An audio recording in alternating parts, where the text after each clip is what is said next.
Hello everyone, welcome to Vivasvan educational foundation. आप सभी का स्वागत है विवासवान एजुकेशनल फाउंडेशन में। तो सीडीएस के जो प्रीवियस ईयर क्वेश्चन को मैं आपके साथ डिस्कस कर रहा था, आज उसमें मैं आपके साथ लेके आया हूं सीडीएस 2 2025 में पूछे गए सभी केमिस्ट्री और बायोलॉजी के क्वेश्चंस को। यहाँ पर हम क्या करेंगे, आपके कॉन्सेप्ट क्लियरिटी के ऊपर स्ट्रॉन्ग फोकस करेंगे और मैं आपके साथ प्रीवियस ईयर में पूछे गए जितने भी क्वेश्चन है उनको डिटेल में एनालाइज कर रहा हूं आपके बेटर अंडरस्टैंडिंग के लिए। और साथ ही साथ मैं आपको क्वेश्चंस के लेवल को भी एक्सप्लेन करता हूं ताकि आप क्वेश्चंस को देख के घबराए ना। क्वेश्चन काफी इजी होते हैं और कुछ क्वेश्चन मॉडरेट होते हैं, मगर टफ क्वेश्चन की गुंजाइश यहाँ पर नहीं है। हमारा न्यू बैच स्टार्ट हो चुका है। अगर आप हमारे न्यू बैच से जुड़ना चाहते हो तो आप हमारे विवासवान एजुकेशन फाउंडेशन की टीम से इस नंबर पर कॉन्टेक्ट कर सकते हो। तो चलिए स्टार्ट करता हूं सीडीएस 2 2025 में पूछे गए सभी केमिस्ट्री और बायोलॉजी के क्वेश्चंस को मैं आपके सामने अब डिटेल में एनालाइज करूंगा। तो चलिए अब हम डिस्कस करेंगे सीडीएस 2 में पूछे गए केमिस्ट्री और बायोलॉजी के क्वेश्चन। 2025 का ये क्वेश्चन है। चलिए एक एक करके स्टार्ट करता हूं और मैं आपको डिटेल में बताता चलूंगा। इसके आंसर को तो बताऊंगा, साथ ही साथ कैसे कॉन्सेप्ट को मैंने यूज किया और कैसे इन्हें सॉल्व किया मैं आपको ये भी बताता चलूंगा। चलिए स्टार्ट करते हैं। क्या बोला गया है? विच of the following metal is widely extracted by the electrolysis of molten compound। तो देखिए, इलेक्ट्रोलाइसिस ऑफ मोल्टन कंपाउंड से वाइडली एक्सट्रैक्ट किया जाता है सोडियम। तो बहुत ही आसान सा क्वेश्चन, ऐसे क्वेश्चंस को आपको याद रखना होगा बस। और हमें इसका आंसर मिल गया option D, that is sodium. और मैं इसे एक इजी क्वेश्चन के कैटेगरी में रखूंगा। क्वेश्चन नंबर 32 में क्या बोला गया है? विच one of the following is not a property of graphene. Graphene की प्रॉपर्टीज में से कौन सी नहीं है, हमें ये ढूंढना है। It is the thinnest material known so far, बिल्कुल सही बात है। It is almost completely transparent, ये भी सही बात है। इट इज हाईली कंडक्टिंग भी सही बात है।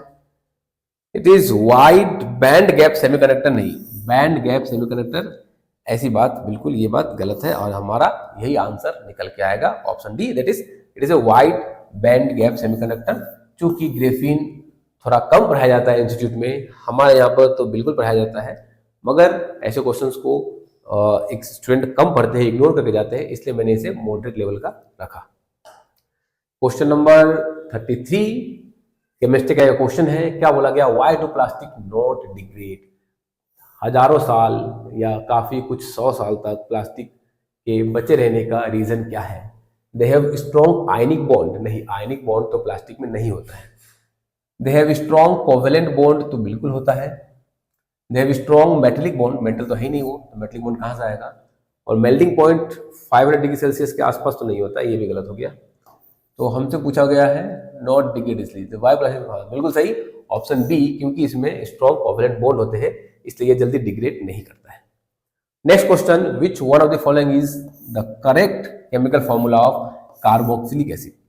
देखिए, कार्बोक्सिलिक एसिड में COOH होनी चाहिए। OH मतलब अल्कोहल, ये तो सिंपल एल्केन है। ये है कार्बोक्सिलिक एसिड और ये है कीटोन। ये है क्या है? कीटोन, क्योंकि यहाँ पर C+O दिया गया है, इसलिए तो COOH हमें एक ही जगह दिखने को मिला, जो कि ऑप्शन सी में C2H5COOH, that is carboxylic acid. तो ये भी क्वेश्चन बहुत ही आसान सा क्वेश्चन और इसका आंसर हमारा निकल के आया option C, that is C2H5COOH। Next question, which of the following statement is not correct for benzene. के लिए गलत बात कौन सी है? हमसे पूछा गया बेंजीन के लिए सही बात इसमें से कौन सी नहीं है। चलिए एक एक करके ऑप्शन को पढ़ के देखता हूं क्या बोला गया है। Etch carbon atoms form sigma bond with 2 other carbon atom with a bond angle of 120 degree, बिल्कुल सही बात है, कोई दोहराई नहीं है इसमें, इस ऑप्शन में। Delocalised electron create a symmetrical cloud of electron above and below the plane, ये भी बिल्कुल सही बात है। जब हम ऑर्गेनिक केमिस्ट्री आपको पढ़ाया करते हैं तो इन सभी चीजों को काफी डिटेल में आपको समझाया जाता है। Next, the length of CC bond is intermediate between single and double, बिल्कुल सही बात है, क्योंकि देखिए बेंजीन के स्ट्रक्चर में अगर आप देखो तो यहाँ पर एक बॉन्ड होगा तो यहाँ नहीं होगा, तो यहाँ होगा, तो कहीं ना कहीं एक एवरेज ले लिया जाता है, दोनों का एवरेज, तो इंटरमीडिएट तो है, ये भी सही बात है। इसके 6 आइसोमर तो नहीं होते हैं, ये गलत बात है और हमसे रॉन्ग स्टेटमेंट ही ढूंढने को कहा गया था, तो option D is our wrong statement और करेक्ट आंसर। ठीक है, चलिए बाकी क्वेश्चन को देखा जाए। थोड़ा नीचे चला गया है, ऊपर निकाल लेता हूं। Which of the following is not a nitrogen fertiliser? ये तो यूरिया है, नाइट्रोजन फर्टिलाइजर है। अमोनियम नाइट्रेट, अमोनियम सल्फेट भी नाइट्रोजन फर्टिलाइजर है। Nitrogen is a nitrogen gas, not nitrogen fertiliser. और इन्होंने हमसे पूछा नाइट्रोजन फर्टिलाइजर के बारे में, तो नाइट्रोजन एक नाइट्रोजन गैस है, नाइट्रोजन फर्टिलाइजर नहीं है। दोनों में से ये मॉडरेट मान लेता हूं और इसको इजी मान लेता हूं। चलिए, विच one of the following general electronic configuration correctly represent transition metal? Transition metal मतलब डी ब्लॉक के एलिमेंट के बारे में बातें करी जा रही है। तो हमें डायरेक्ट दिख रहा है ऑप्शन डी में n-1, डी 1 to 10 और ns 0 to 2, यही हमारे ट्रांजिशन एलिमेंट को दर्शाता है।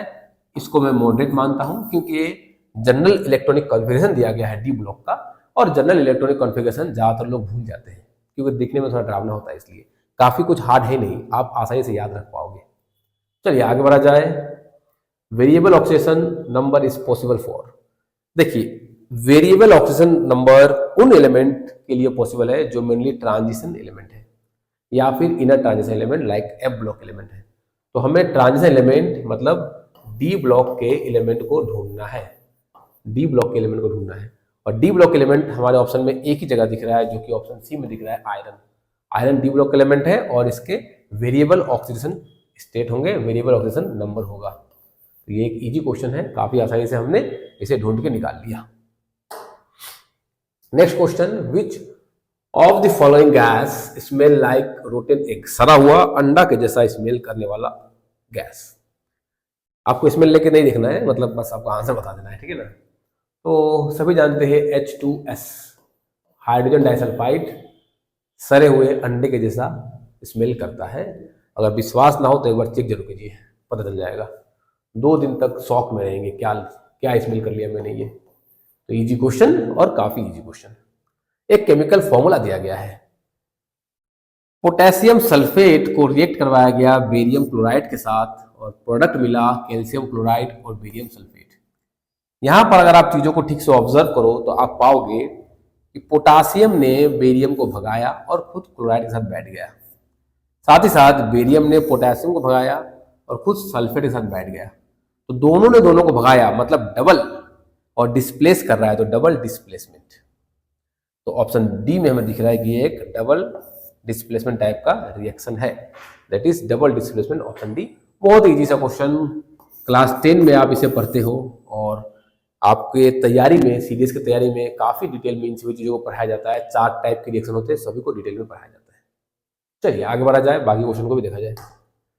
तो केमिस्ट्री का सिलसिला यहाँ पर खत्म होता है। अब हम आगे बढ़ेंगे बायोलॉजी के साथ। तो बायोलॉजी के सिलसिले को आगे बढ़ाया जाए और चलिए एक एक करके देखा जाए कि कैसे कैसे क्वेश्चंस बायोलॉजी में आए हैं। सबसे पहला ये क्वेश्चन थोड़ा नीचे करता हूं ताकि आपको क्लियरली दिखे। Which one among the following is correct scheme follow by the classification of animal? तो इसको मैं डायरेक्टली आपको समझाता था, याद है अगर आपको। किंगडम, उसके अंदर आता है फाइलम, किंगडम फाइलम, क्लास, उसके अंदर ऑर्डर, फिर आता है फैमिली, फिर आता है जीनस और लास्ट में आता है हमारा स्पीसीज। तो kingdom, phylum, class, order, family, genus, species, इसी ऑर्डर को हमें यहां से ढूंढ के निकालना है। Kingdom, phylum, class, order, class, phylum, kingdom, phylum होता है ना, तो गलत हो गया, class, phylum, class, kingdom, order बीच में गलत हो गया। Kingdom, phylum, class, order, family, genus, species, बिल्कुल सही। किंगडम नहीं दिया गया है, मैंने आपको किंगडम को बता दिया। एनिमल किंगडम या फिर प्लांट किंगडम में भी अप्लाई हो सकता है, चूंकि यहाँ पर एनिमल बोला गया है इसलिए उन लोगों ने किंगडम को मेंशन नहीं किया। अगर एनिमल नहीं बोला होता तो वो लोग किंगडम को मेंशन कर देते हैं। तो इजी क्वेश्चन, बस आपको ये मिटा दूं इसे, बस आपको इस बात को याद रखना है तो आपको पूरा क्लियर हो जाएगा। ऊपर उठा लेता हूं क्योंकि नीचे एक दब चुका है question. Question number 42, which one among the following is an example of airborne disease? हवा से फैलने वाला बीमारी ट्यूबरक्लोसिस। डेंगू, मलेरिया, कोलेरा तो हवा से फैलने वाला नहीं है। वेक्टर होते हैं mosquito, female anopheles mosquito, female aedes mosquito malaria और डेंगू के लिए रिस्पॉन्सिबल है रेस्पेक्टिवली। तो ये भी एक इजी क्वेश्चन हो गया हमारा। चलिए आगे बढ़ा जाए। What are the 4 human blood type in ABO blood grouping? तो आपको पता है 4 टाइप के ब्लड ग्रुप होते हैं, ए, बी, ए बी एंड ओ। ए ओ तो नहीं होता है, ए बी एंड ओ होता है, ए बी भी होता है, बी ओ नहीं होता है, ए ओ नहीं होता है। तो इसके साथ हमने सिर्फ एक को करेक्शन किया तो सभी आंसर अपने आप निकल के चले आए। तो ऐसे क्वेश्चन को मैं इजी कैटेगरी में रखूंगा, क्योंकि अगर आपको बेसिक भी आइडिया है तो भी आप ऐसे क्वेश्चन को आसानी से करके ले चले जाओगे। नेक्स्ट क्वेश्चन को देखा जाए, विच one of the following is not A part of, क्या हो गया ये, not a part of male reproductive system in human being. Human में मेल में कौन सा नहीं पाया जाता है? प्रोस्टेट ग्लैंड बिल्कुल मेल में पाया जाता है, टेस्टिस तो मेल में ही पाया जाता है, सर्विक्स फीमेल में पाया जाता है, मेल में कब से आने लगा, स्क्रोटम मेल में पाया जाता है। तो आंसर ऑप्शन सी जो कि हमारा होगा मेल रिप्रोडक्टिव सिस्टम। चलिए काफी इजी क्वेश्चन को काफी देर से देखते जा रहा हूँ, हार्ड क्वेश्चन आ ही नहीं रहा है। और लोग कहते हैं कि सीडीएस में में काफी हार्ड क्वेश्चन आते हैं। हार्ड क्वेश्चन नहीं आते हैं, बस अच्छे से पढ़ाई करने से ये सभी क्वेश्चन आपके लिए बहुत इजी होंगे। नेक्स्ट क्वेश्चन, क्वेश्चन नंबर 45 कहाँ चुक गया, बाहर आओ। Which of the following are the different part of human brain? Forebrain, midbrain, hindbrain, 3 part होते हैं ह्यूमन ब्रेन के। फोर फ्रंट ब्रेन बोल के ऐसा कुछ नहीं होता है, तो ये ऑप्शन ही गलत हो गया। मीडियन ब्रेन बोल के भी ऐसा कुछ नहीं होता है, तो ये भी गलत हो गया। Fore brain, midbrain, hind brain बिल्कुल सही। प्रीकर्सर ब्रेन ऐसा कुछ भी नहीं होता है, तो ये भी एक इजी क्वेश्चन है। क्वेश्चन खुद से चीख चीख के आपको बता रहा है कि मैं हूं आंसर, मैं हूं आंसर।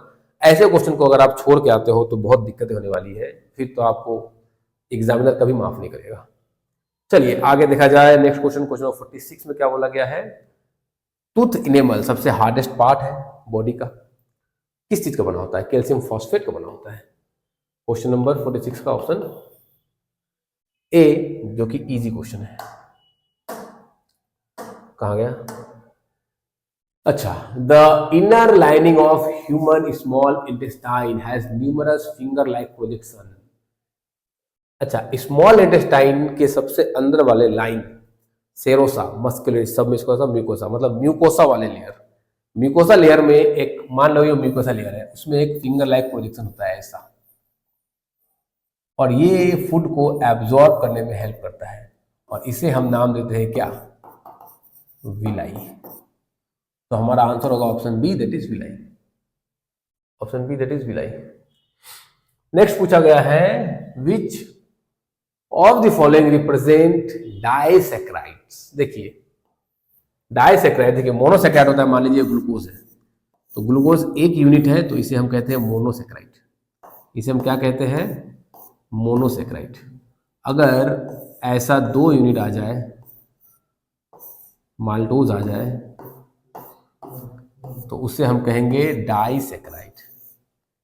इसे हम कहेंगे क्या? डाइसैकेराइड। डाइसैकेराइड का नाम देंगे। तो हमसे यहां पूछा गया है कि कौन सा है मोनोसैकेराइड और कौन सा है डाइसैकेराइड। तो स्टार्च एक पॉलीसैकेराइड है, गया। ग्लूकोज मोनोसैकेराइड है, ये भी गया। जाइलोज राइबोलोज भी एक मोनोसैकेराइड, ये भी गया। तो maltose and lactose is a disaccharide. तो हमारा आंसर होगा ऑप्शन डी। चूंकि ये चीजें लोगों को याद नहीं रहती है, इसलिए मैं इसे मोटेट मानता हूं। बाकी वैसे ये तो है इजी, बहुत ही ज्यादा इजी है। तो क्वेश्चन नंबर 48 का हमारा आंसर हो गया ऑप्शन सी।